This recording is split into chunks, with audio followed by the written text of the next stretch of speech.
Target mission. ये video बहुत ही important series number 6 है। अगर आप चैनल पे न्यू हैं तो प्लीज़ आप प्लेलिस्ट ज़रूर चेक करें। इंडियन पॉलिटी के नाम से एक प्लेलिस्ट बनाया गया है जिसमें आपको सीरीज वाइज लक्ष्मीकांत को चैप्टर वाइज कवर किया जा रहा है। इसका बेनिफिट बहुत सारे हैं। जो पॉलिटिकल साइंस ऑनर्स के स्टूडेंट हैं उनके लिए भी है, जो कोई कंपटीशन का एग्ज़ाम किसी भी लेवल का कर रहा है उन सब के लिए है। ये बिल्कुल हैंड रिटन नोट्स है। सो आज का टॉपिक है चार्टर एक्ट 1793। तो आइए देखते हैं क्या है। ये बहुत ही छोटा सा है। इसके बाद जो एक्ट आएगा वो बहुत इंपॉर्टेंट है, लेकिन उसके पीछे का एक बैकग्राउंड है, इसलिए बहुत ही एक्ट इंपॉर्टेंट हो जाता है।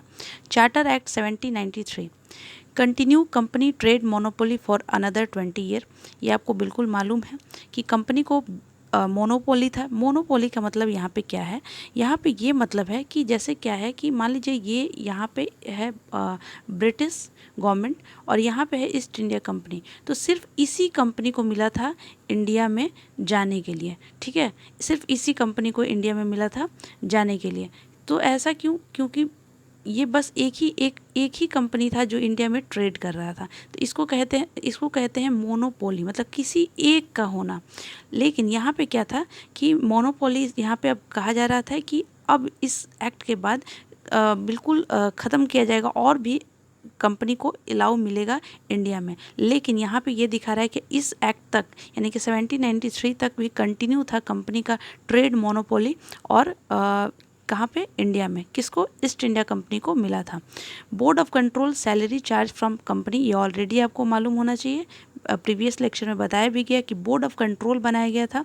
कौन बनाया था? बी से बोर्ड और बी से ब्रिटिश, यानी ब्रिटिश गवर्नमेंट की तरफ से था बोर्ड ऑफ कंट्रोल। इसको भी सैलरी इसका कौन चार्ज करता था? कंपनी।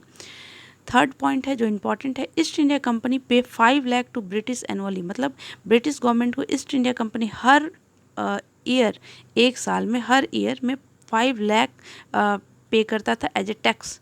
और फोर्थ पॉइंट है, governor general of Bengal more power override council decision.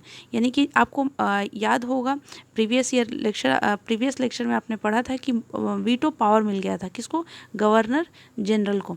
तो उनको जो ज़्यादा पावर कर दिया गया था। ऑब्वियसली वीटो पावर दिया ही गया था कि आपका पावर थोड़ा सा ज़्यादा हो, इसलिए क्योंकि जिस पोस्ट पे आप हैं उसका मतलब अगर आपको बेनिफिट ही नहीं होगा तो फिर कोई क्यों उस पोस्ट पे रहेगा।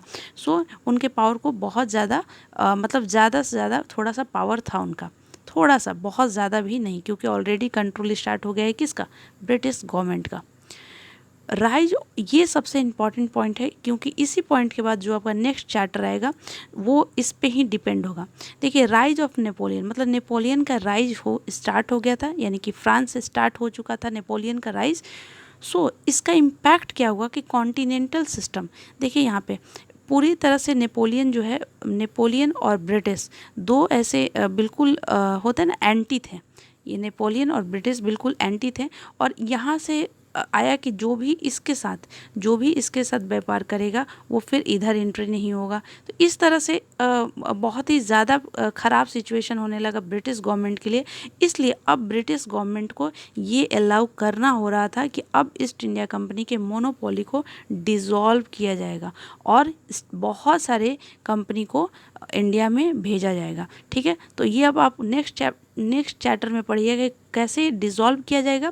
वो बहुत इंपॉर्टेंट है, कौन से एक्ट से डिज़ोल्व किया गया था। मतलब डिसीजन ये ले लिए, डिमांड ये कर लिया गया था कि अब जो है ईस्ट इंडिया कंपनी का जो मोनोपोली है उसको ख़त्म किया जाएगा। सो ये इम्पॉर्टेंट एक्ट इसलिए है कि किस एक्ट से जो है कि आप यहाँ पे देखिए, ये जो पॉइंट है कि किस एक्ट से आपको बहुत ही ज़्यादा 1793 के एक्ट से ऐसा क्या इम्पॉर्टेंट था कि मोनोपोली के डिसीजन को कम्प्लीटली डिज़ोल्व करने के लिए किया गया था।